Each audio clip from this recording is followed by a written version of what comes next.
La estructura cerebral y el comportamiento están interrelacionados.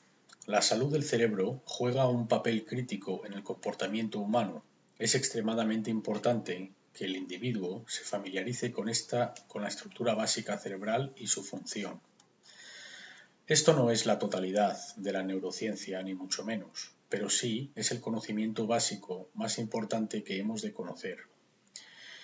Esto muestra en parte cómo la fisiología de la consciencia funciona. El cerebro humano está compuesto por tres complejos principales.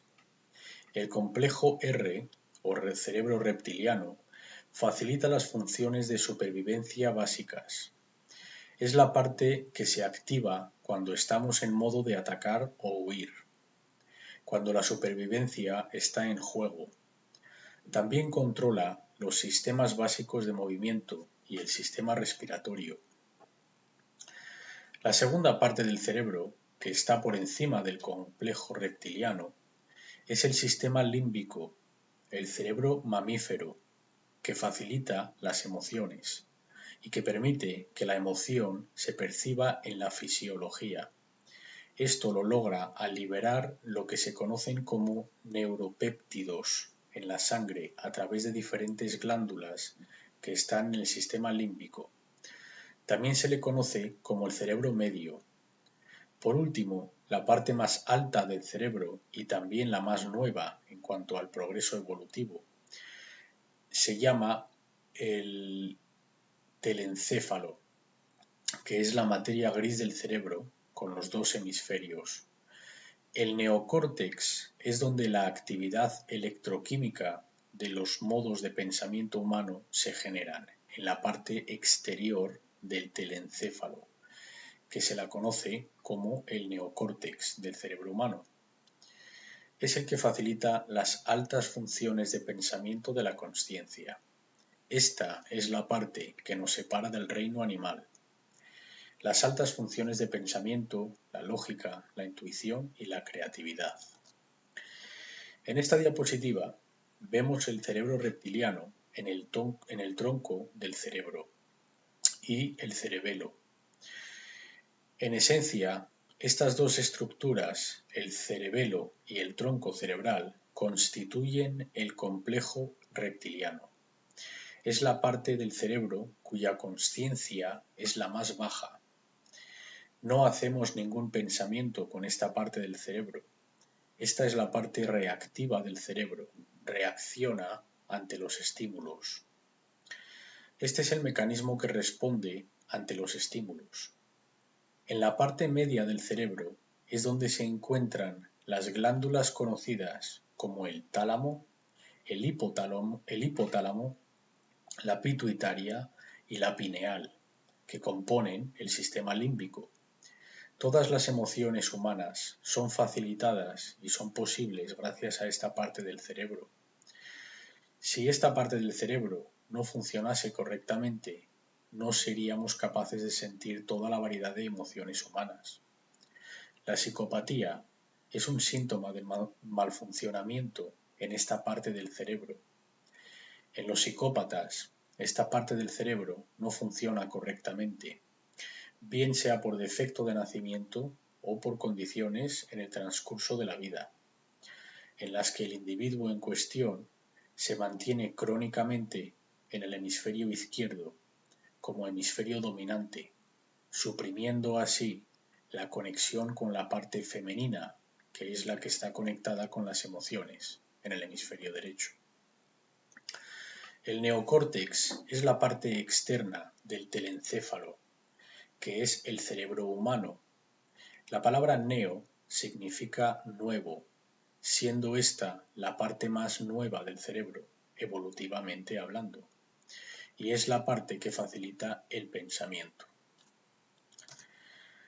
Lo que hemos de entender acerca del telencéfalo, o los dos hemisferios del cerebro, primero es que son bilateralmente simétricos y generalmente controlan diferentes funciones de pensamiento. La neurociencia es mucho más compleja, pero generalmente esto es verdad. En general, el hemisferio izquierdo es el que gobierna la lógica, el pensamiento analítico y el pensamiento científico y matemático. También el pensamiento de forma lineal, tareas en el mundo físico y los detalles, el poder descomponer conceptos o cosas en partes más pequeñas para analizarlas, un procesador de serie. Mientras que el hemisferio derecho gobierna la creatividad, todas las dinámicas emocionales del ser humano, el pensamiento holístico, la facilidad para ver el cuadro grande, el reconocimiento de patrones, la compasión, el nutrir y el cuidar. Si el hemisferio izquierdo, que es la parte masculina, se hace crónicamente dominante, el hemisferio derecho no opera correctamente y el sistema límbico sufrirá consecuentemente y comenzará a apagarse, resultando en mucha actividad en el hemisferio izquierdo, muchos procesos, pero si es lo único que está en operación y no usamos el derecho igualmente, las funciones ejecutivas van a ser derivadas hacia el complejo reptiliano, viviendo así desde el complejo reptiliano, en un modo de respuesta ante estímulos, en lugar de vivir en equilibrio holístico. Por cierto, estos símbolos son arquetipos antiguos. El triángulo rojo de la izquierda es conocido como la cuchilla. Es un símbolo masculino, el triángulo que apunta hacia arriba. El triángulo que está a la derecha, el triángulo invertido, es conocido como el cáliz y es el símbolo femenino. Ambos símbolos son arquetipos del mundo antiguo. La idea es mantener el equilibrio entre ambos hemisferios, así logrando el pensamiento holístico, que es la síntesis entre ambos hemisferios, la unificación en estado de equilibrio, que es cuando la verdadera consciencia y el reconocimiento de patrones es desarrollado. También es cuando verdaderas consideraciones morales y éticas son creadas en la personalidad del ser, cuando unificamos los hemisferios. La personalidad del ser es gobernada por el neocórtex en estado de equilibrio. Cuando el hemisferio izquierdo es crónicamente dominante, se manifiesta la personalidad del controlador, el autoritario, la mentalidad del dominador. Por otro lado, si el hemisferio derecho es crónicamente dominante, se manifiesta la mentalidad del esclavo, aceptar todo y nunca plantar cara, un seguidor total de la nueva era. Cuando el hemisferio derecho es el hemisferio crónicamente dominante, el resultado es que el complejo reptiliano se viene abajo, no va a funcionar correctamente. El complejo reptiliano es necesario, que es el que planta cara, el que se enfrenta cuando hay que actuar, cuando uno está bajo ataque. Entonces, cuando esta parte del cerebro no funciona correctamente, las funciones ejecutivas las toma el sistema límbico, resultando en un ser que es gobernado por sus emociones. Se quedan congelados, se bloquean, puesto que el sistema límbico gobierna todas las emociones, las positivas y las negativas, la compasión y el miedo. El neocórtex del cerebro está compuesto por dos hemisferios. El hemisferio izquierdo generalmente facilita el pensamiento lógico y científico, mientras que el hemisferio derecho en mayor parte facilita la creatividad y la compasión. Cuando ambos hemisferios están en equilibrio, el neocórtex actúa en su debido papel como el centro comandante ejecutivo del cerebro y nace la verdadera inteligencia, que está compuesta del intelecto más la creatividad. La verdadera inteligencia es un término que hemos de entender, puesto que la gente piensa que el intelecto es inteligencia. El intelecto no es inteligencia. La inteligencia abarca más que el intelecto. El intelecto es el entendimiento obtenido bajo el hemisferio izquierdo. La verdadera inteligencia es obtenida cuando ambos hemisferios trabajan en conjunto, así obteniendo la inteligencia holística. Lo encontramos en la palabra inte inteligencia. Intelli viene de enteli, que es el intelecto, y gencia es de generar o crear, y la parte creativa del cerebro es el hemisferio derecho. Por desgracia, la mayoría de la gente se encuentra en un estado de desequilibrio u otro. Existen muy pocos en estado de equilibrio. Veamos cómo se manifiesta esto. Cuando el hemisferio izquierdo del ser humano se convierte en el hemisferio crónicamente dominante, el complejo reptiliano tomará el papel de la función ejecutoria del cerebro, y la persona será gobernada por el egoísmo y los bajos deseos, la identificación con el mundo físico, así desarrollando una personalidad basada en el dominio y el control. De lo contrario, cuando el hemisferio derecho del ser humano se convierte en el hemisferio crónicamente dominante, el sistema límbico tomará el papel de la función ejecutoria del cerebro, y la persona será gobernada por sus emociones, desarrollando así una personalidad basada en sumisión e ingenuidad, la mentalidad del esclavo. El cisma. Cisma significa división, discordia o desavenencia. Esto es crítico de entender. Primero, vamos a ver el cisma mental, es decir, la división o la discordia mental de un individuo, y luego veremos el cisma del cosmovisión, es decir, la división o la discordia en cuanto a la visión del mundo que tiene un individuo, como se ven a sí mismos en el mundo en relación con los demás. Primero, veamos el cisma mental. Esto refleja básicamente qué sucederá, qué tipos de pensamiento se manifestarán cuando cierto tipo de desequilibrio cerebral está presente. Cuando una mente es demasiado intelectual debido a que toda la actividad cerebral sucede en el hemisferio masculino del cerebro, es decir, están crónicamente utilizando el cerebro izquierdo, puesto que no usan el hemisferio derecho femenino o la intuición. Este cisma resulta en una mente inestable, donde se manifiestan los siguientes síntomas. El rígido escepticismo, un síntoma que no es propicio para aprender. Esto lo observamos en los cientificistas, que son puramente intelectuales, puesto que les falta la parte creativa de la personalidad. Otra manifestación es la ideología del ateísmo, que es también producto de la mente desequilibrada, cuyo hemisferio dominante es el izquierdo, anulando todos los aspectos de la realidad espiritual. No reconoce al espíritu, piensa que el universo es un gran accidente cósmico. La ideología del solipsismo. Esta enfermedad se manifiesta tanto en este desequilibrio como el desequilibrio cuyo hemisferio dominante es el derecho. Esta mente piensa que nada se puede llegar a saber. Para el solipsista no existe la verdad. Todos los estados de desequilibrio inevitablemente conducen a los siguientes estados. El relativismo moral, que es el pensar que no hay tal cosa como el bien o el mal objetivamente, sino que somos nosotros los que inventamos lo que está bien o lo que está mal, creyendo que no son inherentes en la naturaleza, sino que nosotros lo decidimos para nosotros mismos.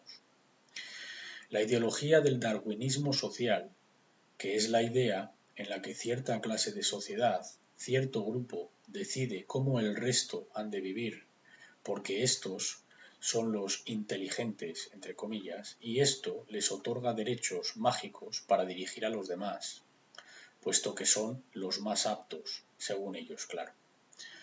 El darwinismo social postula la supervivencia de los demás, de los más socialmente despiadados.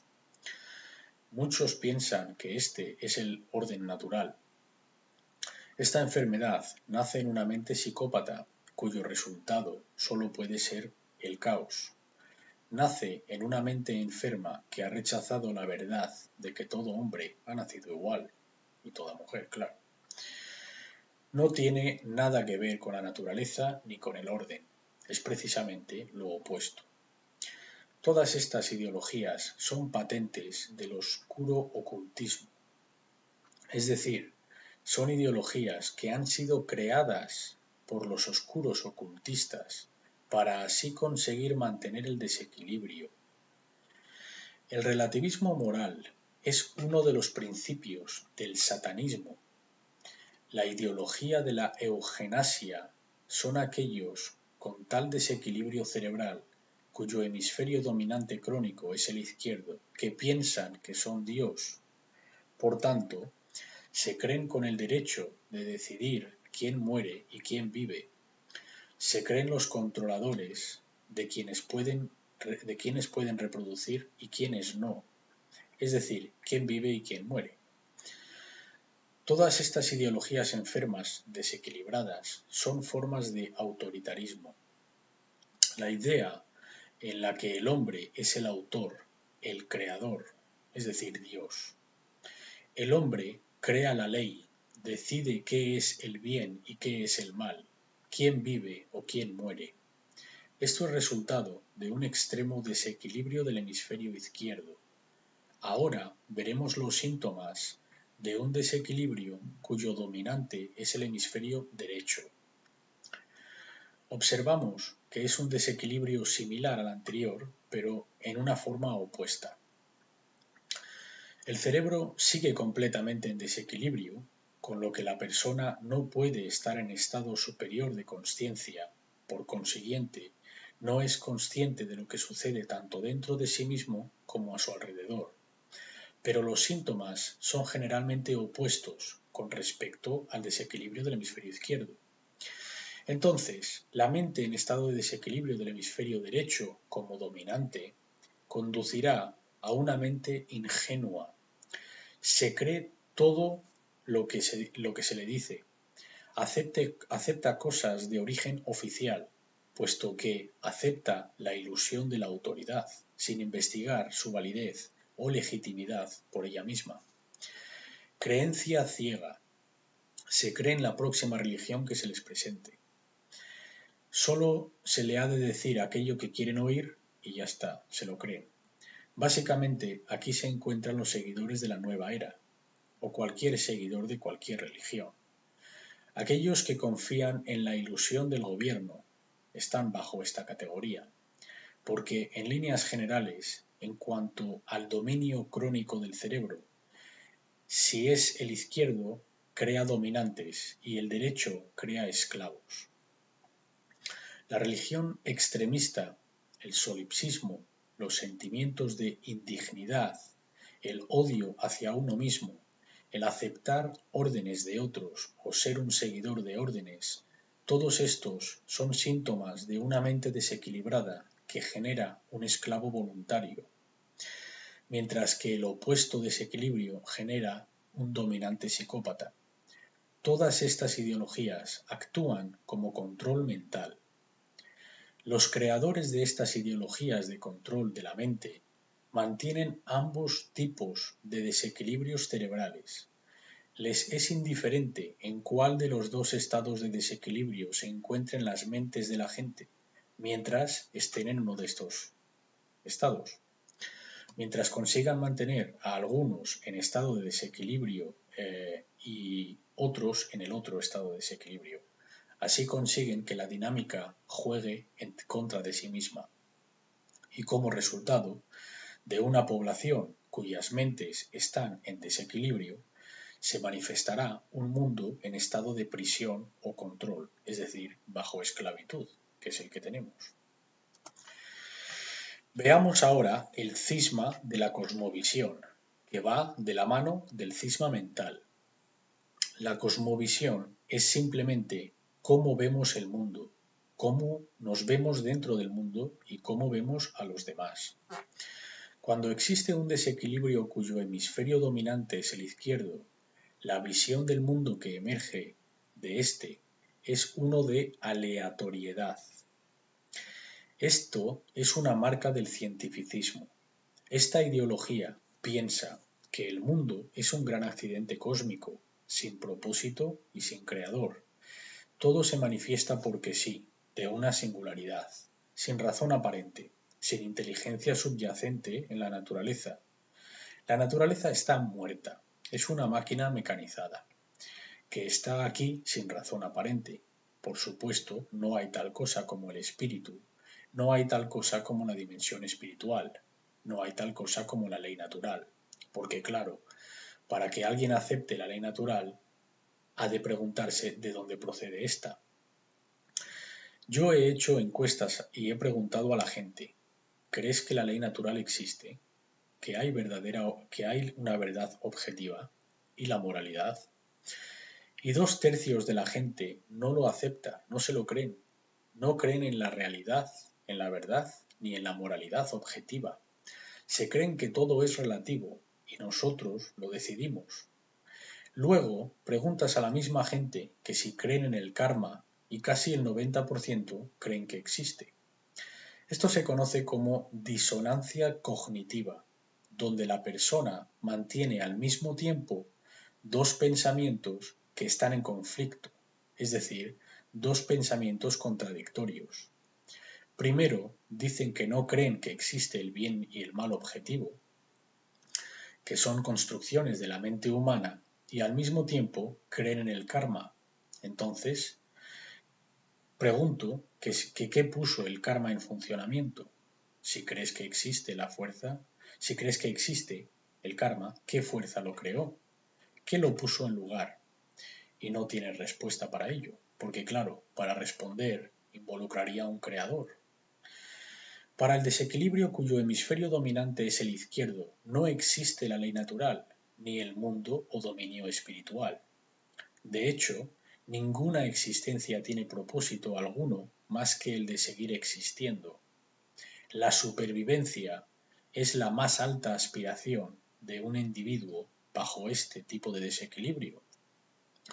Porque la mente, bajo este estado, piensa que el bien es todo aquello que quiera que sea y el mal es todo aquello que le afecta negativamente. No importa lo que sea moral en realidad, sino que todo es subjetivo para un individuo con este desequilibrio. Para esta mente nada tiene propósito. Al fin y al cabo, la vida es un accidente cósmico. Sin creador, ¿quién va a crear el propósito? Entonces, no tiene ningún otro propósito más que el de continuar sobreviviendo.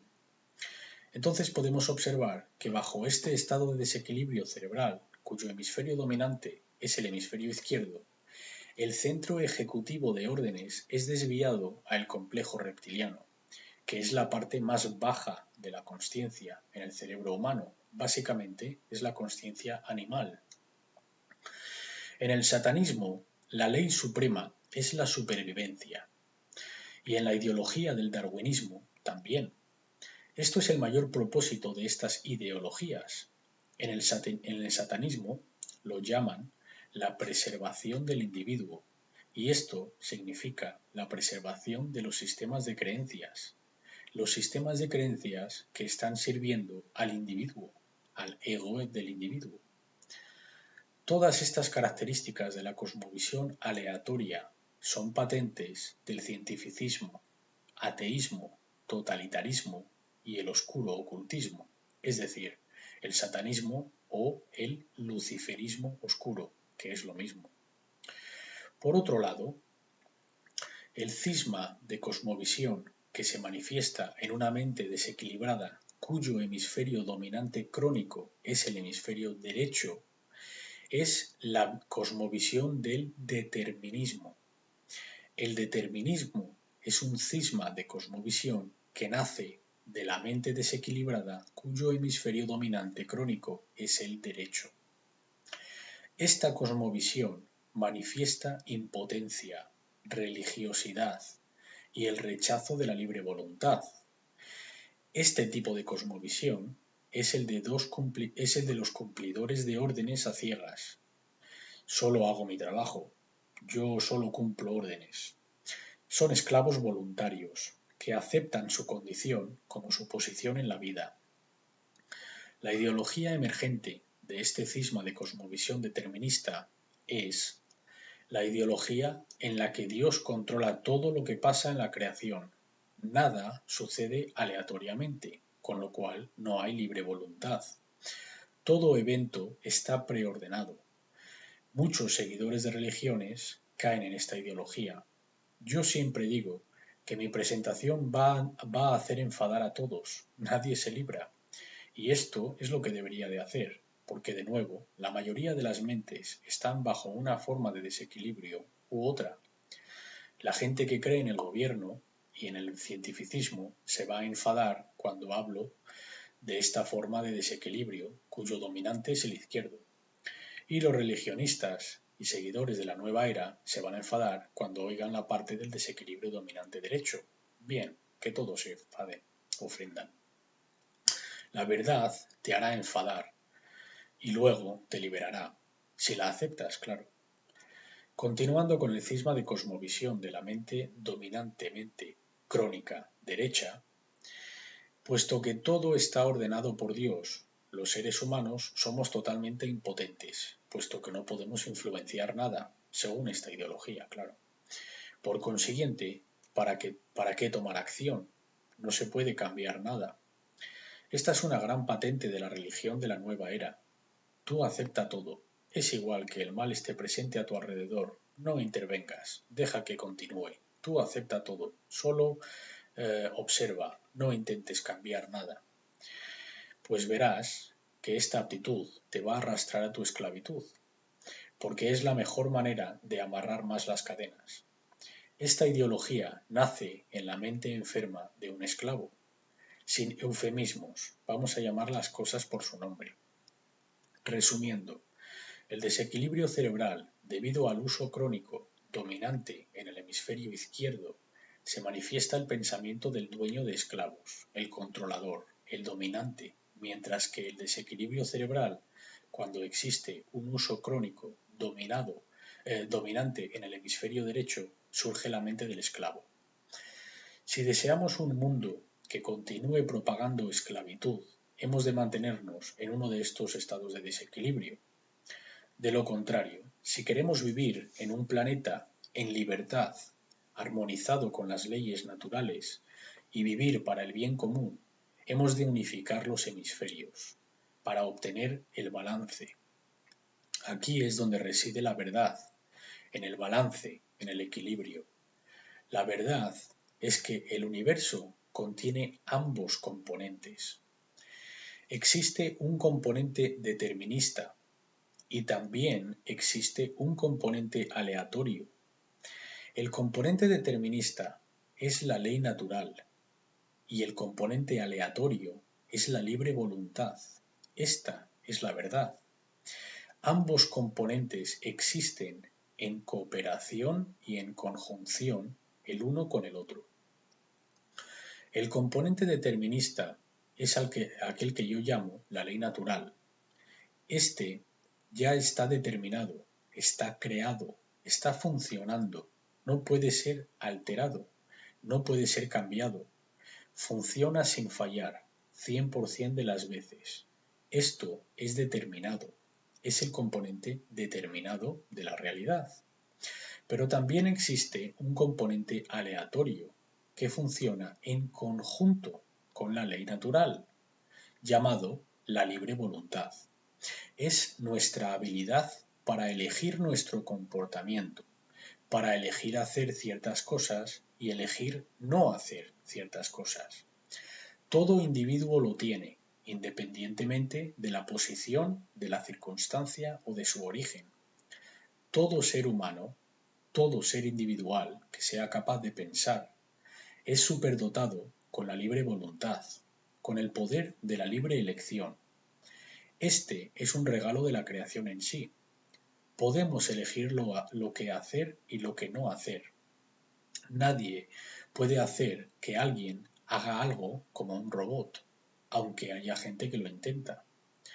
Entonces, la verdad se encuentra en el centro de estas dos cosmovisiones.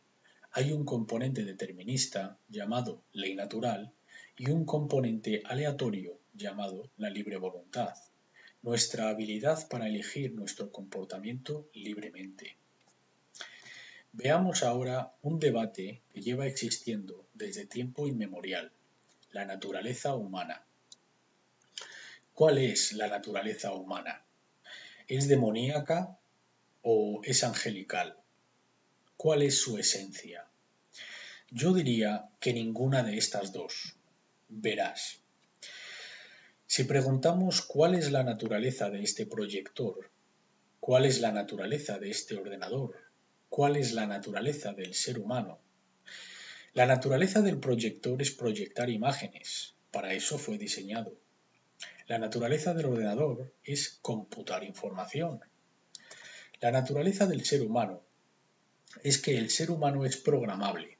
El ser humano obtiene información, procesa información y da salida a la información en forma de comportamiento. Es parecido a un ordenador, donde entra información, procesa información y la da salida. No estoy diciendo que el ser humano es un ordenador. Estoy diciendo que el ser humano es parecido a un ordenador, en cuanto a que capta información, porque la piensa, la procesa y luego la exterioriza en forma de comportamiento. Entonces, la naturaleza humana no es inherentemente mala ni inherentemente buena. En cambio, debemos considerar las condiciones operantes o el medio ambiente en el que el ser humano existe que influenciará el comportamiento hasta cierto punto, así creando la presente condición humana. Por esto se la llama la condición humana, no se la llama la naturaleza humana, sino que en qué condición está presente el ser humano, en qué condiciones nos encontramos, en qué condición está mi ordenador. Está en una condición operativo, está haciendo lo que ha de hacer, porque ha sido mantenido en buena condición. Mi ordenador tiene un buen sistema operativo, que no tiene fallos, tiene buenos programas que hacen su trabajo sin fallar. Estas condiciones operantes determinarán su rendimiento. Entonces, los seres humanos son como ordenadores, somos programables. Esta es la naturaleza humana. Nuestra naturaleza es que podemos ser programados. Generalmente, lo que absorbe el ser humano a través de su entorno lo llamamos la cultura, y ésta se convierte en su programa y determinará su comportamiento llamado la vida. Y esto creará la condición humana en el colectivo, como sociedad, mientras más y más gente se comporten de esta manera. Veamos este funcionamiento. Los seres humanos son programables, muy parecido a los ordenadores.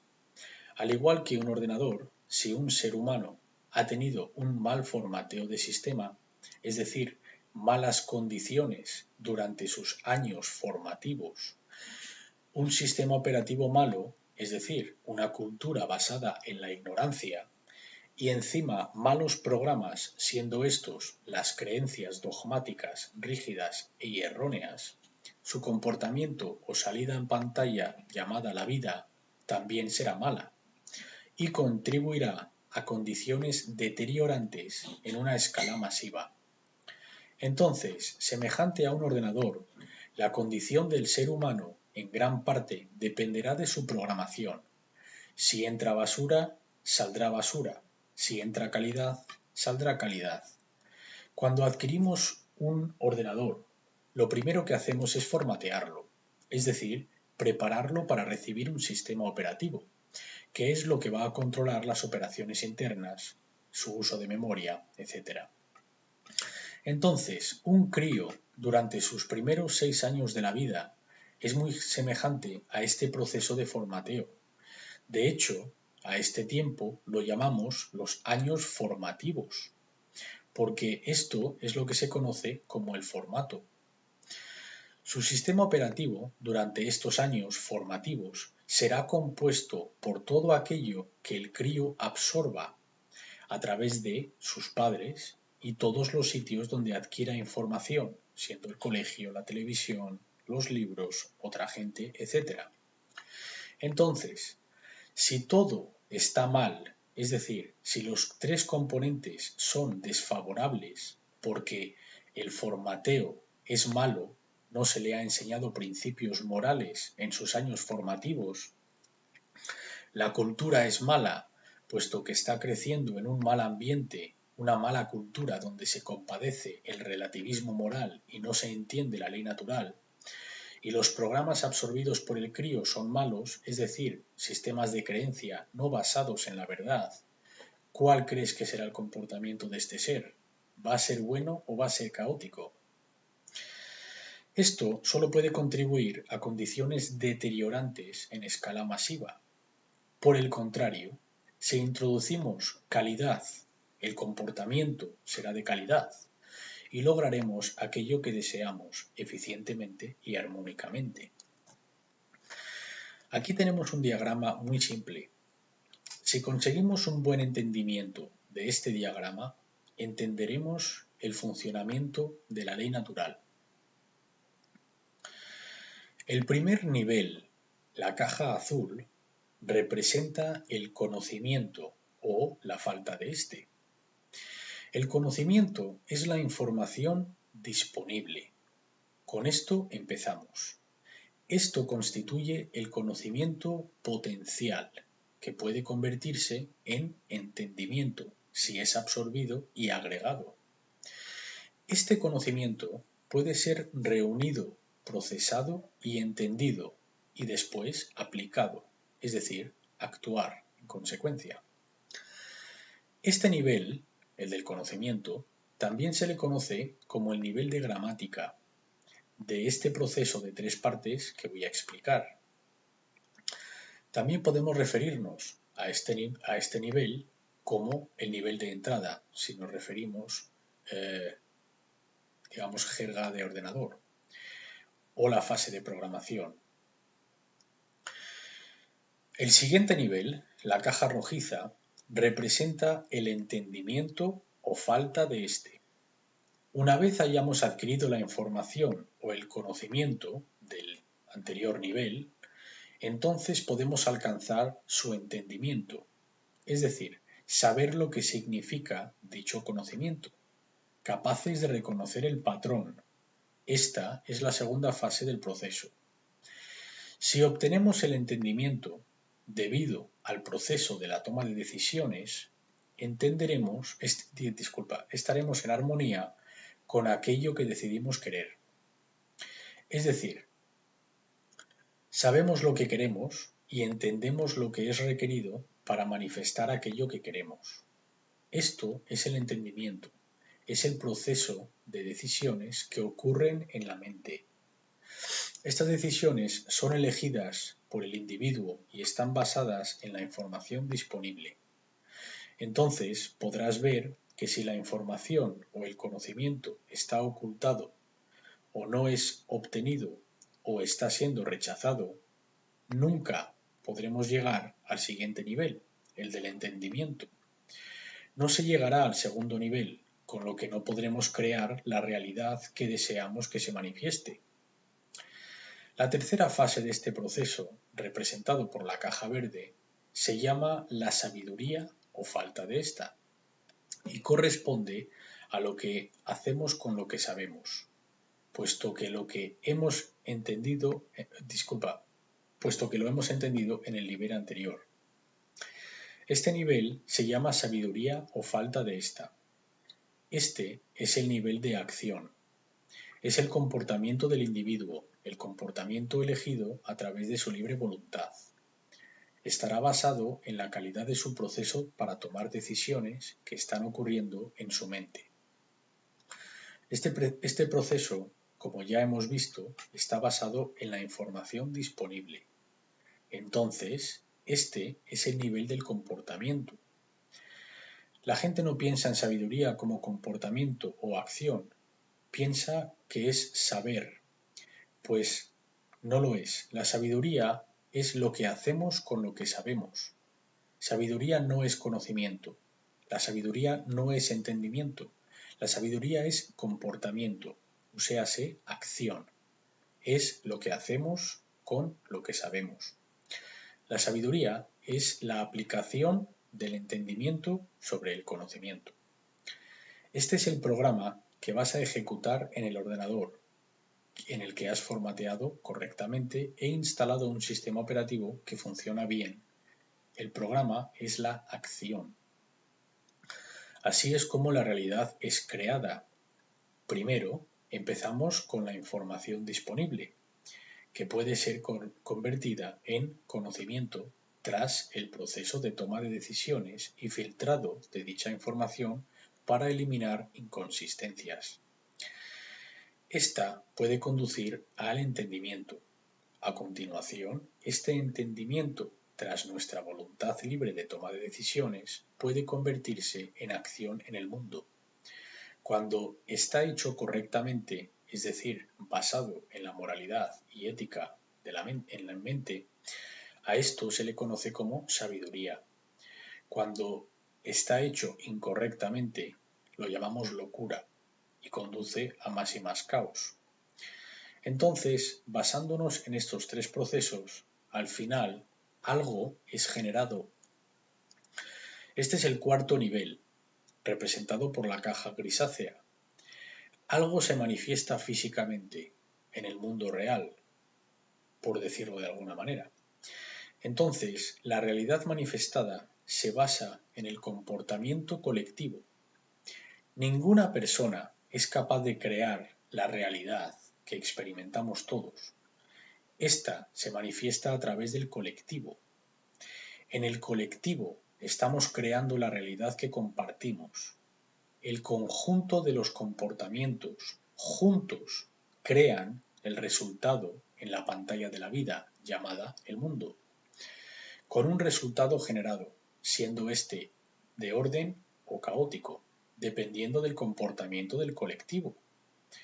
Esto dependerá de si la gente ha adquirido esta información, la ha procesado eficientemente para llegar a su entendimiento y luego actúa al respecto. La realidad manifestada es la calidad de la condición que se manifiesta en cualquier sociedad basada en la calidad del comportamiento colectivo dentro de esa sociedad. Así es creada nuestra realidad. Las condiciones que experimentamos, como los eventos que transcurren en el día a día, resultan de este simple proceso de tres partes. Este proceso de descubrimiento y proceso creativo se le conoce como el trivium. Esto es el trivium, conocido como tal en las antiguas tradiciones. Es el proceso que consiste en el conocimiento, el entendimiento y la sabiduría. En el transcurso del tiempo, estos niveles tenían otros nombres, como la gramática, la lógica y la retórica. También lo podemos mirar como nivel de entrada, nivel de proceso y nivel de salida. Luego el resultado en la pantalla, llamada vida. Como quieras llamarlo, entiéndelo y conoce cómo funciona. Una de las razones por la que estamos en la condición en la que nos encontramos es porque este conocimiento ha sido completamente obliterado, anulado de la conciencia pública, completamente obliterado.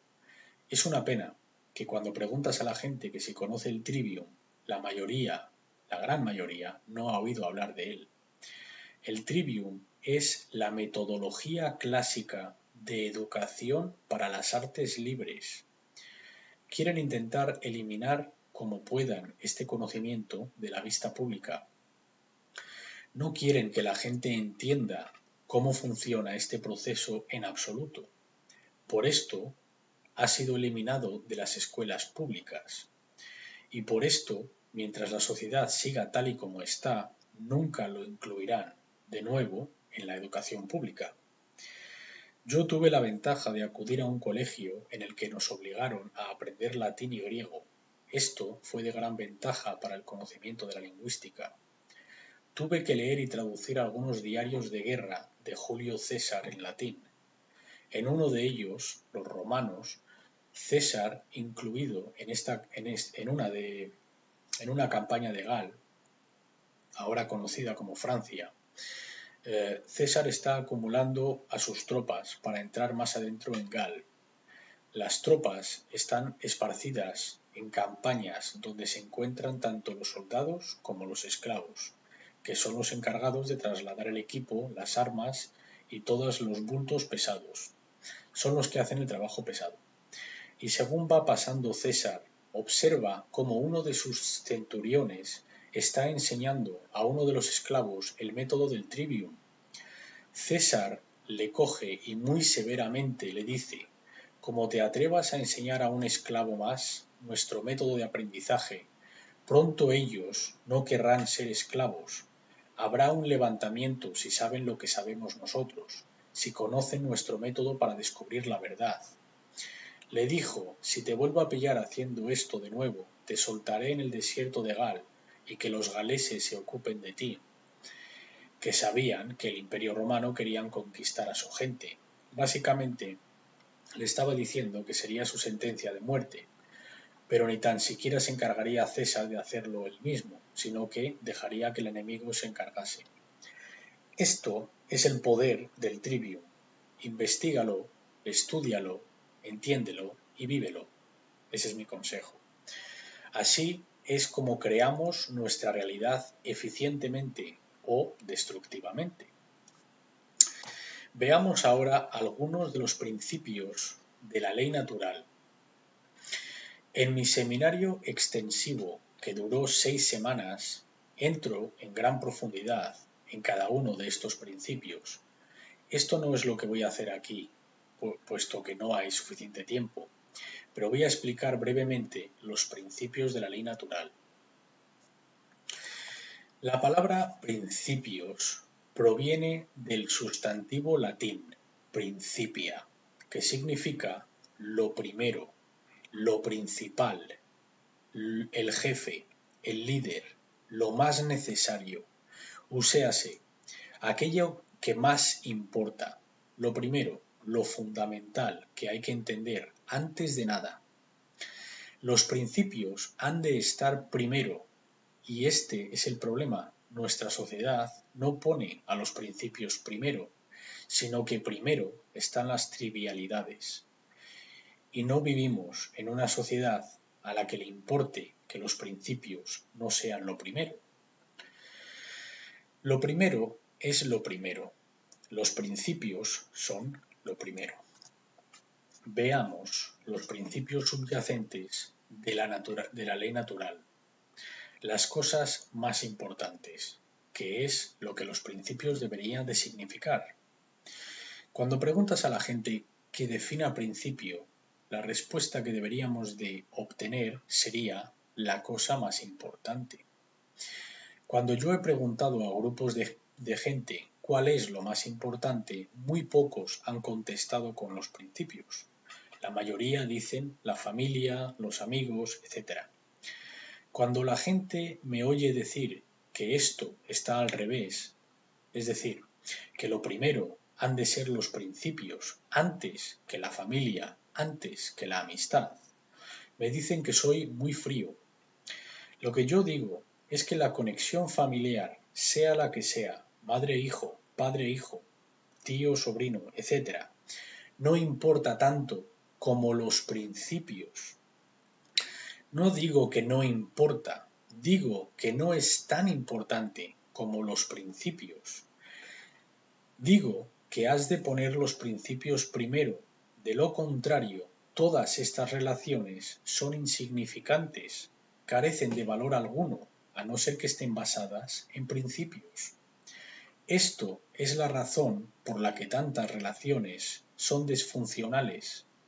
Los principios han de estar primeros, antes de poder tener una relación sólida con otro ser. Veamos cómo algunos de los principios de la ley natural funcionan.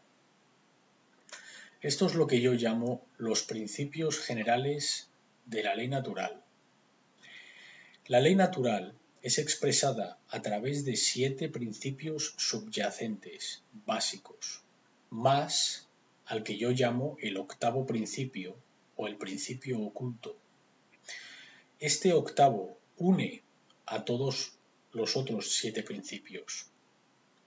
El conjunto de estos principios constituye una llave maestra, a través de la cual la sabiduría universal será revelada, incluyendo el conocimiento de los requerimientos para obtener aquello que deseamos. Hemos de revelar esta información oculta. Esto es lo que hemos de hacer, para que todo aquel que desee y pueda comprenderlo, que así lo haga, porque no nos encontramos en una posición en la que podemos esperar mucho más tiempo. Estamos en el precipicio. Hay una obligación moral para mostrar esta información. Los 7 principios generales de la ley natural, también conocidos como los principios herméticos, hermético proviene de Hermes, Hermes Trismegistus, considerado el mensajero de los dioses, que trajo la sabiduría de los dioses a la humanidad. En las tradiciones antiguas egipcias se le conocía como Thoth. Tiene otras encarnaciones también, pero la tradición hermética es conocida como tal, puesto que está sellada herméticamente, tal y como la ley natural también está sellada herméticamente. Son principios vinculantes e inmutables, son leyes en operación que no pueden ser alteradas. El principio de mentalismo es el primer principio. El principio de correspondencia, el principio de vibración, el principio de la polaridad, el principio del ritmo, el principio de la causa y efecto y el principio de género. El principio del mentalismo dice que todo es mente, todo es mental. Toda la creación es una manifestación de la mente. Esto significa que todo lo que sucede tuvo que ser resultado de un estado mental que lo procedió. Todo. Para que algo se manifieste, algo exista, el pensamiento tuvo que existir primero. Luego se forma en el mundo material. El universo en sí es una construcción mental del Creador. El universo es mental. Los pensamientos conducen a la manifestación de las cosas y los eventos. Los pensamientos crean condiciones. Los pensamientos crean cosas y condiciones. Las cosas no pueden mágicamente manifestarse por sí mismas. El pensamiento viene primero. Los pensamientos crean el estado de existencia y la calidad de nuestra experiencia aquí en la Tierra. Entonces, debemos ser responsables por todo lo que creamos, siendo así responsables sobre lo que pensamos, porque son los procesos del pensamiento lo que conducen al comportamiento. La gente se comporta como se comporta porque tienen ciertos sistemas de creencias incrustadas en la mente, funcionando como un programa. Sus pensamientos y sus emociones conducen su comportamiento. Entonces, el comportamiento no va a cambiar mágicamente. Son los pensamientos y las emociones las que han de cambiar primero, porque estos son la fuerza que conduce el comportamiento. Y ahí es cuando la realidad cambiará. Si deseas cambiar la realidad, tú mismo has de cambiar. Has de cambiar cómo piensas, cómo sientes, y entonces tu comportamiento cambiará. Porque la forma en la que piensas no es conducente a los requerimientos necesarios para obtener aquello que dices querer. En muchos casos, el pensamiento es lo que impide que el individuo obtenga lo que desea. El segundo principio es el principio de correspondencia, que dice: aquello que está arriba es semejante a aquello que está abajo, y aquello que está abajo es semejante a aquello que está arriba. Es como un reflejo. de un espejo. En este caso, arriba nos referimos al macrocosmos, las leyes que gobiernan las cosas muy grandes, las cosas que consideramos aparentemente fuera de nosotros, aunque sabemos que a un nivel profundo somos uno con ello, pero las percibimos como ahí fuera. El macrocosmos es la totalidad de todo y el microcosmos hace referencia a las partes muy pequeñas o las unidades individuales que componen el todo en su conjunto.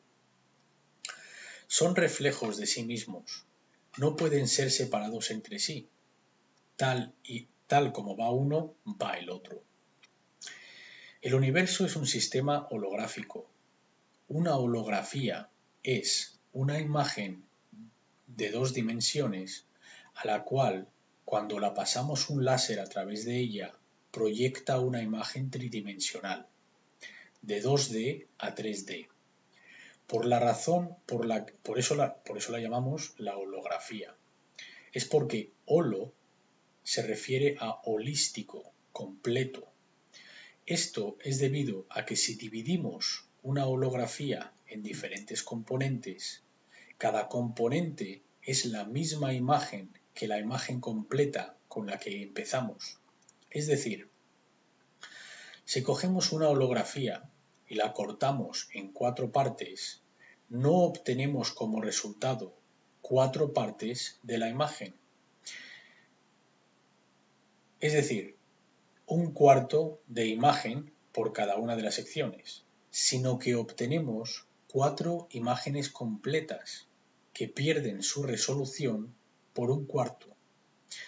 Entonces, todo está contenido en cada una de las partes más pequeñas. Así es la realidad en la que vivimos. Nuestro universo es holográfico. El universo completo se encuentra dentro de cada individuo. El universo entero es como el individuo. Son reflejos de cada. Conocer cómo funciona el individuo nos ayudará a conocer cómo funcionan las leyes macrocósmicas. Similarmente, conocer las leyes macrocósmicas nos ayudarán a conocer la manera en la que la consciencia dentro del individuo funciona. Estas dos cosas no pueden ser separadas entre sí. Y de nuevo, como dije al principio de la presentación, esto es lo que se conoce como conocimiento oculto. El conocimiento oculto está compuesto por el conocimiento de funcionamiento del microcosmos, que es la consciencia individual, y el funcionamiento del macrocosmos, que es la ley natural. Otra manera de ver la ley de correspondencia es que la realidad es fractal por naturaleza. Si estudiamos los fractales, que son patrones autosimilares generados matemáticamente, esto lo podemos observar en las secuencias de Fibonacci en matemáticas, y esto está repetido continuamente en la naturaleza. Si observamos la estructura del átomo, veremos que es muy similar a la estructura del sistema solar, que a su vez es muy similar a la estructura de la galaxia. Operan de la misma manera, parecen iguales. Si nos alejamos lo suficiente para observarlo, vemos que el mismo patrón se repite. Miren el vídeo Powers of 10, que es Poderes de 10, donde esto se ve bien. Entonces el universo es holográfico, el todo se encuentra en las partes individuales y es fractal, o que el mismo patrón se repite en todas las escalas de su existencia. El principio de vibración declara que no hay tal cosa como el descanso, el estado parado, el no movimiento. No existe tal cosa como la muerte, puesto que muerte sería el cese del movimiento, y no hay tal cosa, no existe en la naturaleza. No podemos ir a ningún sitio en esta creación en la que algo carezca de movimiento. Todo en este universo está en movimiento, puesto que nuestros sentidos solo pueden captar energía y la energía siempre está en movimiento. Lo que aparenta estar parado, por ejemplo, una mesa, al mirarla más cercamente, a nivel de átomo, veremos que está compuesta por millones de átomos que están en continuo movimiento. Al nivel más fundamental, el universo y todo aquello que lo compone es pura energía vibratoria, manifestándose de diversas maneras. El universo no tiene solidez como tal. La materia es energía en estado de vibración. El universo es una construcción espiritual para adquirir experiencia, para tener una experiencia y aprender y crecer en consciencia. Este es el propósito de esta construcción. Entonces, nada es verdaderamente sólido, al igual que decimos, somos espíritus teniendo una experiencia humana.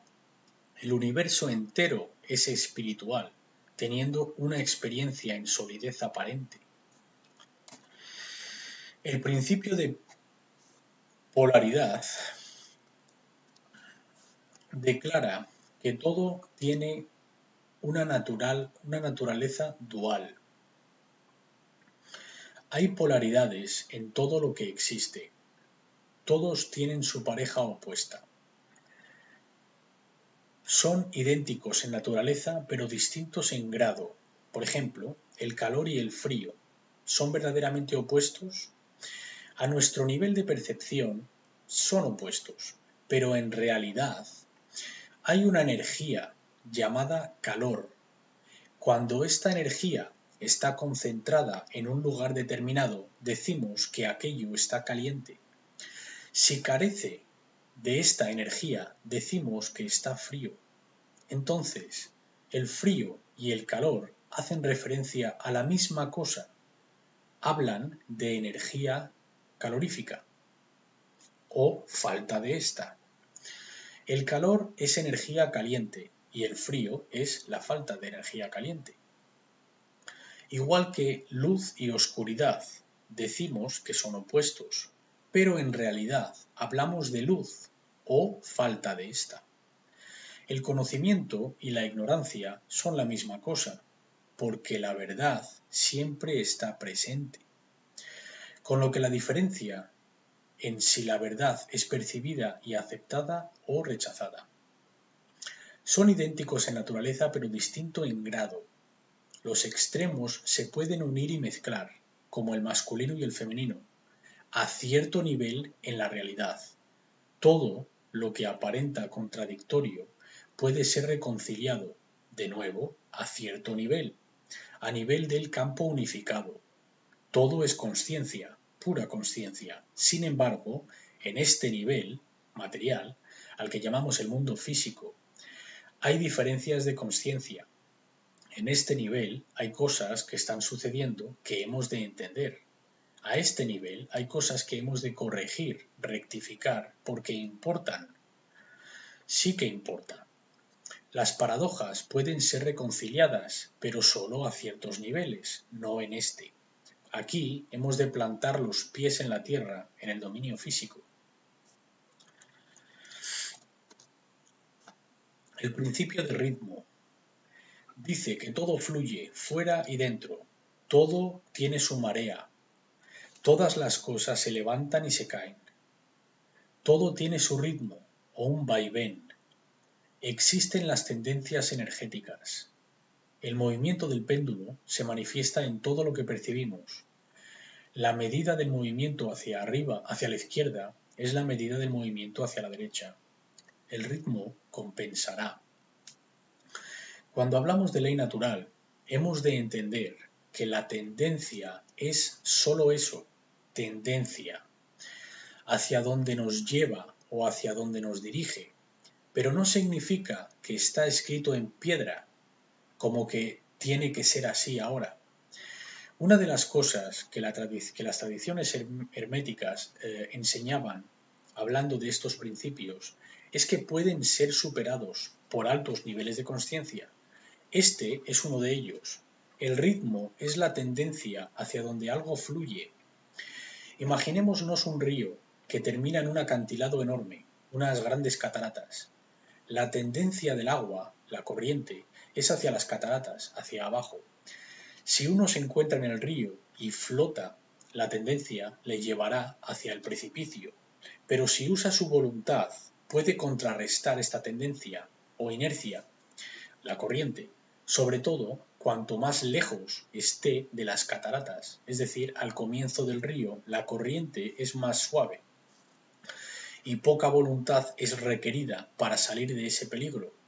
Cuanto más tardemos en actuar, más fuerte es la corriente y más voluntad será necesaria.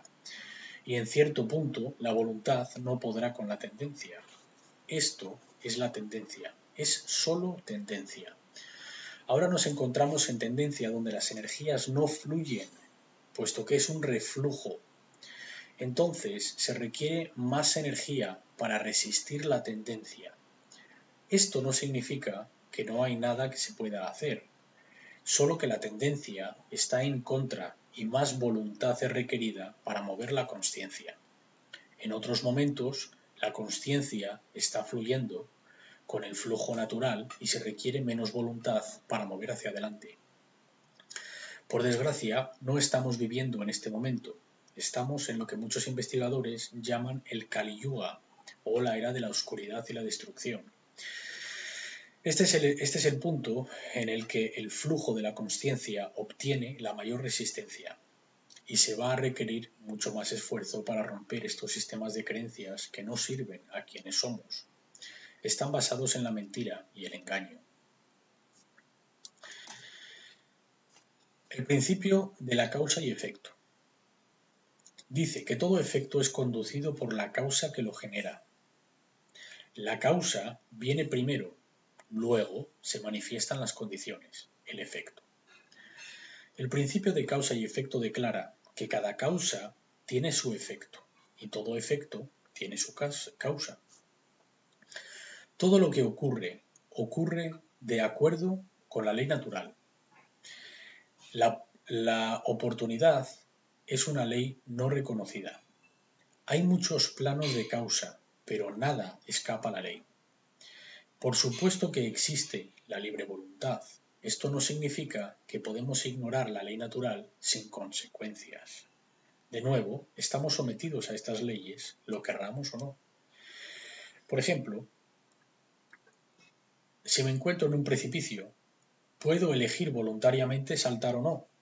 Lo que no puedo elegir es saltar sin consecuencias a mi cuerpo. La ley de la gravedad existe y mi libre voluntad no va a poder cambiarla. Este es el límite, es decir, tenemos libre voluntad para elegir y tomar decisiones, pero nunca podremos romper las leyes impuestas por el universo sin consecuencias. La libre voluntad opera dentro de los límites condicionales, los que yo llamo la ley natural, que de hecho son una serie de leyes. La libre voluntad existe dentro de los límites condicionales o las leyes naturales. No pueden ser violadas sin consecuencias. Sí, por supuesto, puedes violar las leyes naturales, pero no sin consecuencias negativas. Por esto, este cuerpo de información se le conoce en el pasado como consecuencialismo. Es el conocimiento de cómo las consecuencias son generadas por nuestro proceso de libre voluntad dentro de los límites de la ley natural. El problema es que existe un tiempo entre que decidimos tomar la elección no correcta hasta que sufrimos las consecuencias de esta elección. Por esto, muchos no son capaces de asociar las consecuencias con el efecto creado por nuestra elección. Si cada vez que tomásemos una elección inmoral, inmediatamente el universo nos devolviera el efecto, entonces sería muy fácil darse cuenta y ver el principio de causa y efecto en funcionamiento. Pero no funciona así. El universo requiere su tiempo para organizarse. La consecuencia del karma es más complicado que todo esto. Lo que sucede es que todos estamos experimentando en el conjunto los inmorales comportamientos de la especie humana está realizando en el día a día en los que nosotros no intervenimos, no paramos, no estamos rectificando debido a nuestra inacción. El karma así se está acumulando. Nos pensamos que el karma se acumula por acciones negativas, pero también por la inacción, el permitir que acciones negativas tomen lugar. Nada escapa a la ley. La ley está impuesta eternamente. En la segunda película de la Matrix, el principio de causa y efecto es revelado extensamente.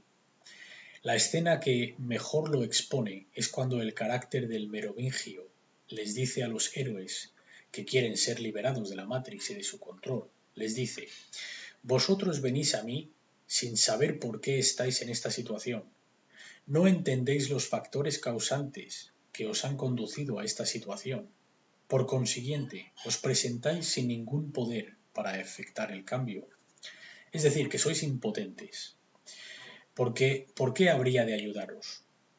Sois impotentes por falta de conocimiento y entendimiento de la causa que puso estos eventos en movimiento. El por qué. Dice, el por qué es la fuente del verdadero poder. Sin el por qué somos impotentes. Causalidad es la única verdad.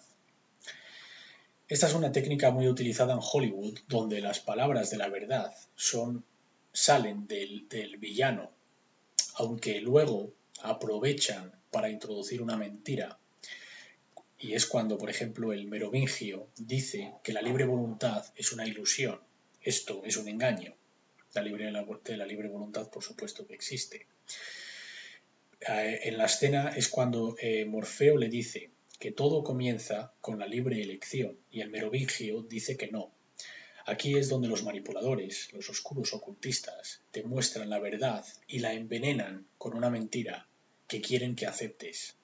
Esta es una técnica muy común de control mental o la manipulación de la mente, puesto que todo suena más o menos correcto, lo aceptamos sin pensarlo dos veces y hemos tomado el veneno sin darnos cuenta que ya está haciendo su efecto. Hemos de entender los dos planos, el plano de los efectos y el plano de las causas. Ningún poder para generar cambio reside en el plano de los efectos, es decir, en el mundo manifestado. Este es la realidad, ya manifestada físicamente. De nuevo, lo que ya es, nada se puede hacer al respecto. El pasado no se puede alterar, no se puede cambiar. Ahora mismo lo que es la verdad y podemos aceptarla o rechazarla, pero no podemos cambiar el pasado. Entonces, el mundo manifestado físicamente hasta ahora fue creado por las causas originadas en el pasado.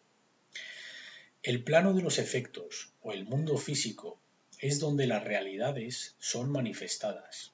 Ya han ocurrido, ya han tomado forma debido a los factores subyacentes causantes. El plano de los efectos constituye aquello que ya ha ocurrido.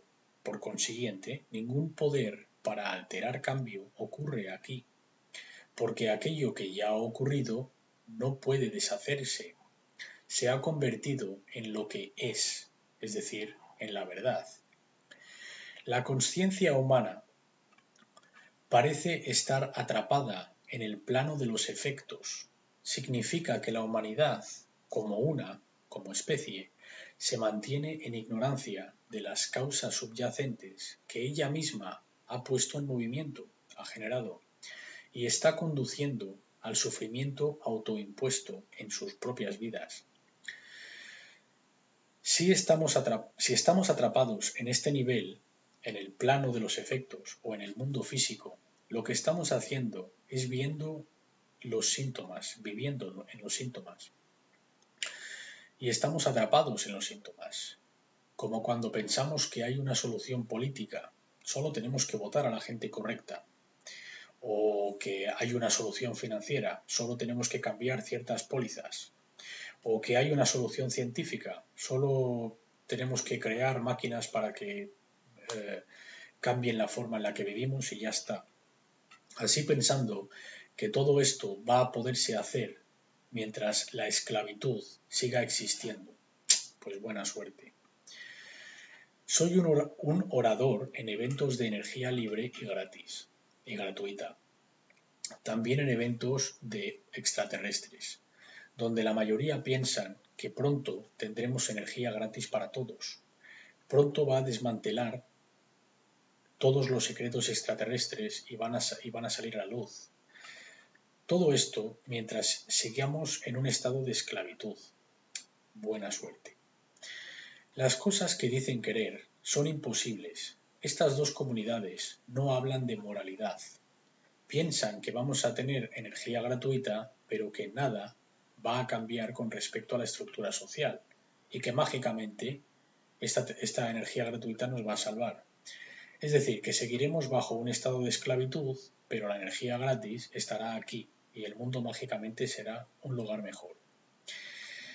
Por otro lado, la comunidad de los UFO, los extraterrestres, piensan que las autoridades nos van a revelar los secretos de la vida inteligente que conocemos del universo y piensan que estos van a suceder en un clima de esclavitud. Bueno, pues buena suerte con esto. Si queremos estas cosas, hemos de desmontar la estructura existente primero. Hemos de destruir la existente estructura de poder con el poder de la verdad, antes de que nada nuevo pueda aquí crecer. Porque este lugar es un jardín lleno de malas hierbas, de ideologías envenenadas y sistemas de creencias totalmente erróneos que no tienen nada que ver con la verdad. Y esto impide que obtengamos aquello que decimos querer. Hasta que no cambiemos los pensamientos, no van a cambiar los resultados. Al movimiento de la energía libre les digo que nunca van a conseguir energía gratuita en un clima de esclavitud. A los del movimiento extraterrestre les digo que nunca van a conseguir que revelen la verdad en un clima de esclavitud. La esclavitud ha de terminar primero. Luego se podrá obtener aquello que se desea. Ningún poder para aceptar cambio reside en el plano de los efectos. Esto no es posible. Es como estar cambiando el orden de las sillas del Titánico mientras está hundiendo. No se va a conseguir ningún cambio, porque las causas subyacentes no se han cambiado. Y las causas subyacentes son el cómo pensamos, el cómo sentimos y el cómo nos comportamos. Creemos que todo puede seguir como está y que mágicamente obtendremos lo que queremos. Queremos dejar la mano encima del fuego, pero no queremos quemarnos. Ahora veremos el plano de causalidad, el plano mental, el mundo mental. El primer principio de las leyes naturales dice que el universo es mental. Todo lo que se manifiesta ha de manifestarse primero en la mente, para que algo pueda manifestarse físicamente. El plano de la causalidad es donde las causas son iniciadas antes de que se manifiesten como realidades formadas en el plano de los efectos. Este plano de causalidad constituye los factores causantes, es decir, el porqué, subyacentes que determinarán la manifestación de las causas y los eventos. Todo poder para afectar cambio reside en este plano. La consciencia humana ha de trasladarse desde el plano de los efectos al plano de las causas, para que los seres humanos entiendan los factores causantes de las condiciones que están colectivamente manifestándose en sus vidas. Solo entonces la humanidad podrá co-crear la realidad compartida a nivel consciente. Aquí arriba está representado el mundo de la causa, el mundo mental, es decir, el porqué, los factores causantes subyacentes que preceden a las condiciones manifestadas. Aquí es donde ha de residir la consciencia, es donde reside el poder para cambiar. Es el entendimiento del por qué lo de abajo se manifiesta. La línea blanca representa el diagnóstico y abajo están los síntomas en el plano de los efectos, donde los síntomas se manifiestan y por encima de la línea del diagnóstico se encuentra la causa, los generadores de los síntomas. Abajo está el plano de efectos, que es el mundo físico, la realidad ya manifestada, aquello que ya ha ocurrido, que no puede ser cambiado. No se puede comenzar en el presente si se quiere cambiar el futuro. Disculpa, solo se puede comenzar en el presente si se quiere cambiar el futuro. El último principio de los 7 principios formales aquí presentados es el de género. Género existe en todo. Todo está compuesto por sus principales componentes masculinos y femeninos. El género se manifiesta en todos los planos de existencia, en el espíritu, en el físico, en el mental. Ya hemos visto, en cuanto a la consciencia y el cerebro humano, en la cosmovisión, etc. Este es un concepto sencillo. Hablaremos brevemente del género mental. El género mental es el estado de consciencia entre los aspectos masculino y femenino de la mente humana.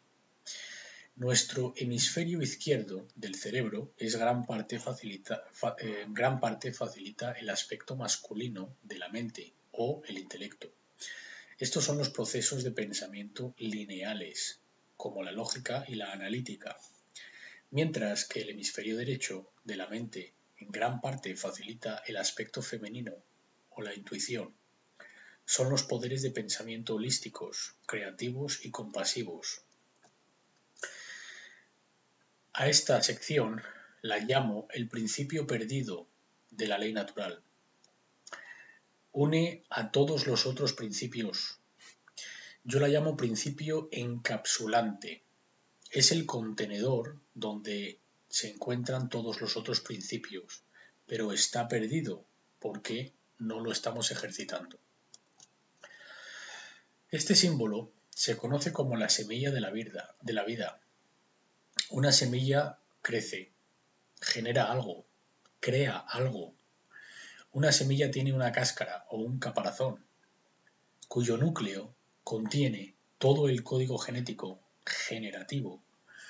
La cáscara o el caparazón ha de estar intacto, de lo contrario, la esencia creativa o generativa se pierde. Este octavo principio, que es el principio perdido, ha de estar presente para que el cambio se manifieste. Es la cápsula. Este es el principio generativo, o el principio que gobierna la creación. Es el factor causante que al entrar en efecto resulta en la obtención de aquello que queremos. Y es el cuidado. Esto es diferente a la compasión y es un concepto diferente que el amor. Me refiero al cuidado en mayúsculas, para diferenciarlo del cuidado en minúsculas. El cuidado en mayúsculas significa dónde estamos colocando la atención para que permita que crezca. ¿Dónde estamos enfocando? Porque en lo que estemos enfocando es lo que estamos germinando y ayudando a que crezca. Esto no significa que hemos de mantenernos ignorantes de lo que está sucediendo en el mundo y no mirar a nada que sea negativo, porque lo vas a alimentar y vas a darle tu poder. Esto no es lo que significa. Si hiciéramos esto, estaríamos alimentando precisamente la ignorancia, y eso sería lo que crecería por ignorarlo. Hemos de ver lo mal que está algo y llegar al origen, a lo que originó y cambiar aquello que lo está originando. Al ignorar lo negativo, aseguraremos que más de lo mismo ocurra, puesto que no hay nada que lo pare. Lo estaríamos alimentando por ignorarlo. El cuidado hemos de verlo como a qué damos nuestra energía, dónde estamos enfocando ¿Qué nos preocupa lo suficiente para hacer o dedicar nuestro tiempo, dedicar nuestra atención para que manifieste en el mundo? En el colectivo, el cuidado es el generador de la experiencia. La mayoría de la gente no tiene cuidado, puesto que no le importa lo que está sucediendo. Entonces es imposible para nosotros en el colectivo cambiar el flujo de la energía, cambiar la dirección de la consciencia y por último lograr lo que queremos. Así funciona verdaderamente la ley de atracción. Así es como en realidad opera el principio perdido, que es la dinámica del cuidado. Lo que nos preocupa o donde prestamos atención en el día a día actúa como la fuerza que conduce nuestro pensamiento, acción y nuestro comportamiento. Hemos de desarrollar el corazón, mente y tripas. En este orden. El cuidado viene primero. Te tiene que importar lo suficiente para saber en la mente y por último actuar en las tripas. Y los tres han de estar en alineación.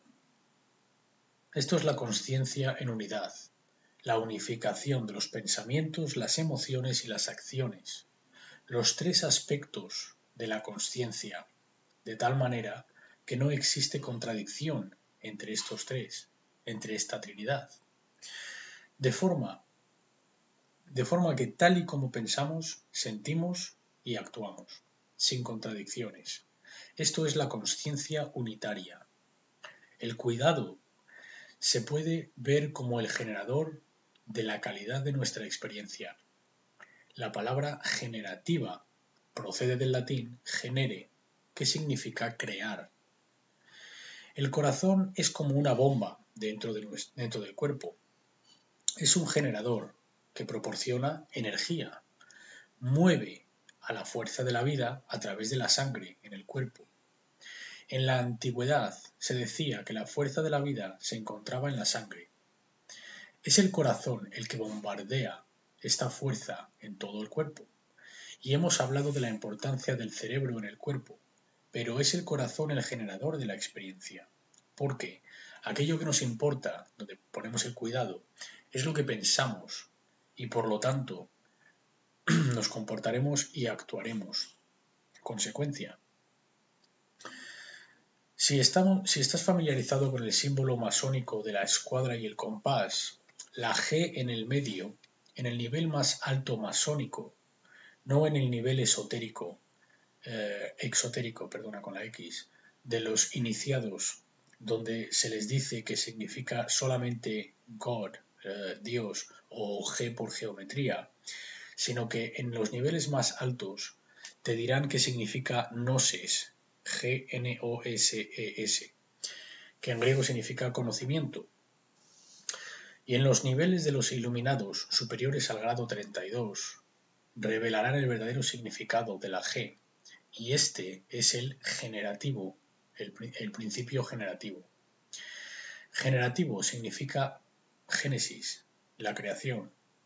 Y sí, claro, también es correcto decir que representa a Dios. No digo que sea diferente.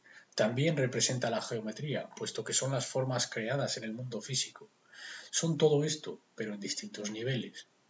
En el nivel superior, la G representa el principio generativo, dentro del conocimiento esotérico con S. Este principio generativo está perdido porque la gente, en líneas generales, ha perdido el cuidado, ha perdido la importancia, no importa. Verás, el cuidado ha de venir primero. Es aquello que nos importa lo suficiente para querer cambiar. El cuidado está conectado con el hemisferio derecho, en conexión con el corazón. Tras el cuidado, desarrollamos la voluntad, que se encuentra en las tripas. El corazón es el generador de la voluntad, que es la fuerza que conduce a la voluntad. En mi seminario de New Age Bullshit expliqué en profundidad que la religión de la nueva era trata de evitar la acción. Quieren a la gente inactiva, pasiva, porque los oscuros ocultistas saben que lo que genera la realidad es el comportamiento. La acción genera la realidad. Mucha gente dice que quiere cambio, pero cuando preguntas que qué hacen al respecto, ni una palabra, silencio. Esta religión genera cobardía. Son unos cobardes porque dicen mucho pero no hacen nada. No quieren cambiar. Cobardes porque saben cuánto es el mal al que nos enfrentamos y hacen nada para cambiarlo. Esta religión ha de irse. La idea de que el cambio es posible sin tener que hacer nada al respecto tiene que irse. La realidad no funciona así, punto y final. Y no puedo hacer que lo aceptes esto. Lo reconozco que no puedo hacer que nadie lo acepte. Solo puedo decirlo para su consideración. Y si tenemos sentido común y pensamos en lo que he expuesto, entenderemos lo que estoy diciendo, puesto que es lo que es la verdad. Mucha gente quiere engañar para que sigan de rodillas y acepten sus cadenas. Para esto se creó esta religión. Bueno, esta y todas. Vamos a hablar de moneda espiritual. Hay dos tipos de moneda espiritual, el tiempo y la atención. Decimos que el tiempo es dinero. ¿En qué voy a gastar o invertir el tiempo? ¿A qué voy a prestar atención? Aquello a lo que prestamos atención e invertimos el tiempo, obtendremos algo en retorno por esa inversión. Este retorno puede venir en forma de conocimiento, entendimiento, habilidades, pericia y empoderamiento, si invertimos nuestra moneda espiritual sabiamente. Esto es verdadero dinero. La palabra dinero, en inglés, money, proviene de dos palabras, monad eye, un ojo, un solo ojo. El ojo hace referencia al tercer ojo, al ojo singular, que todo lo ve. Es decir, el falso ojo singular, el falso tercer ojo, esto es el dinero. Lo que conocemos como dinero, el falso dinero, de la Reserva Federal, la moneda fiduciaria, que no vale ni el papel en el que está imprimido, solo tiene el valor que nos creemos que tiene. Es producto de la imaginación del hombre, carece de valor objetivo, carece de valor intrínseco. Es como el oro. La gente dice que el oro es valioso, que tiene valor, que se usaba como moneda de cambio. Pero ¿qué valor intrínseco tiene el oro? Ninguno. No podemos vestirnos con él, no podemos comerlo, no podemos calentarnos con él, no podemos usarlo como herramienta, ni construir con él, a no ser que tengamos mucho, claro. No tiene valor intrínseco. Es como si pregunto, ¿qué valor intrínseco tiene tu cazadora? Y tu respuesta es, porque yo la valoro. No me estarías contestando.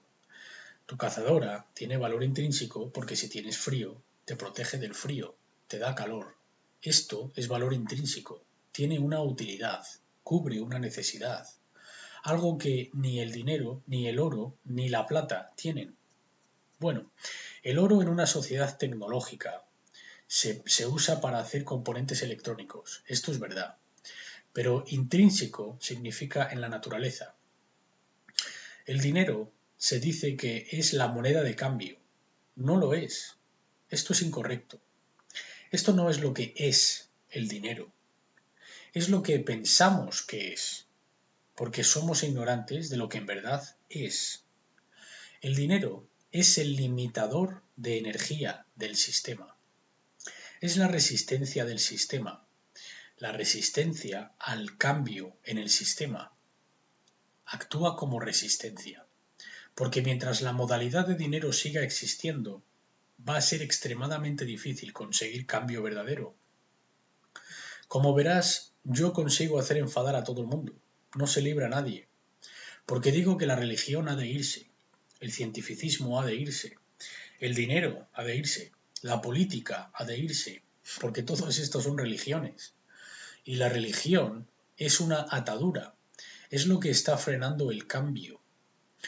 Si invertimos sabiamente el tiempo y conseguimos verdadero conocimiento, verdadera visión espiritual, la habilidad para ver, para desocultar y poder ver la realidad, la verdad por lo que es, en lugar de percibir lo que queremos que sea, deberíamos de buscar mejorar la calidad de nuestra atención, prestando así atención a aquella información capaz de cambiar a uno mismo, como la condición humana entera.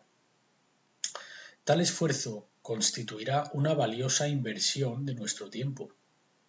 Deberíamos preguntarnos en qué estamos invirtiendo el tiempo, a qué estamos prestando atención y, lo más importante, qué tipo de calidad estoy obteniendo como resultado de mis inversiones de la moneda espiritual.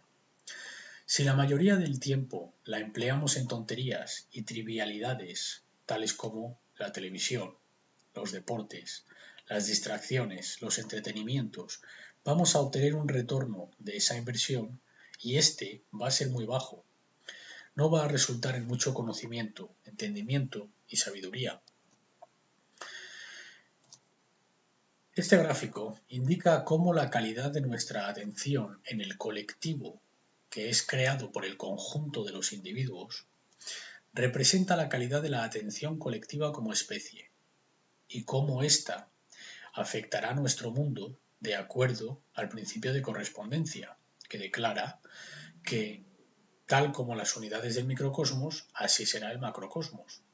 Entonces, a la izquierda tenemos pura información, buena información, es decir, la verdad, que es capaz de desarrollar sabiduría y acciones correctas en el individuo.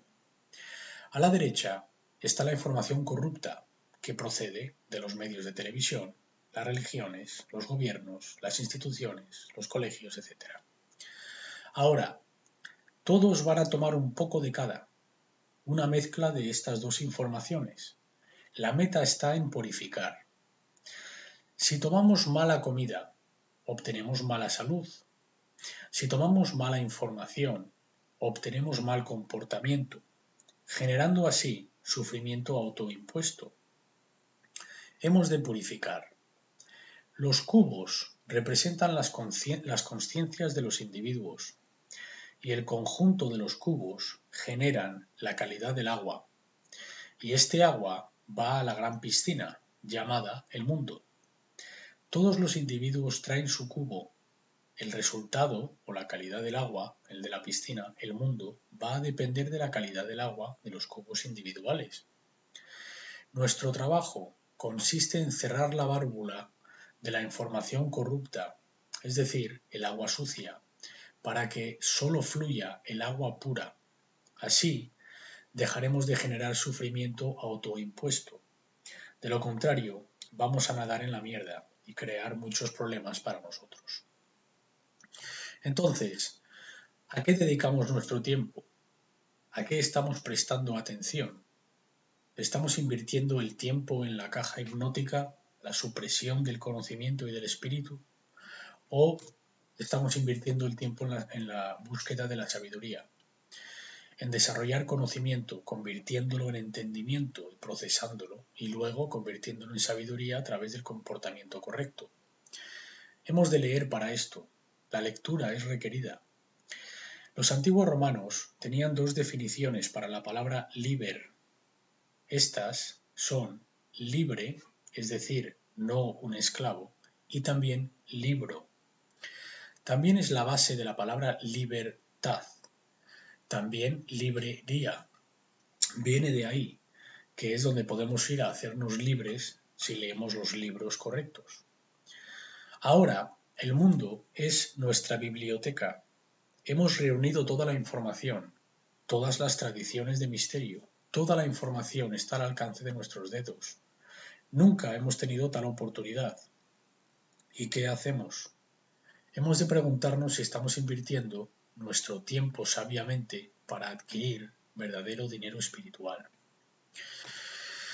La ley natural ha sido llamada de varias maneras, en distintas épocas y en distintas tradiciones. Vamos a ver cómo ha sido llamada. Ha sido llamada La ley o leyes de causa y efecto. En el campo científico se dice que invariablemente el efecto sigue a la causa.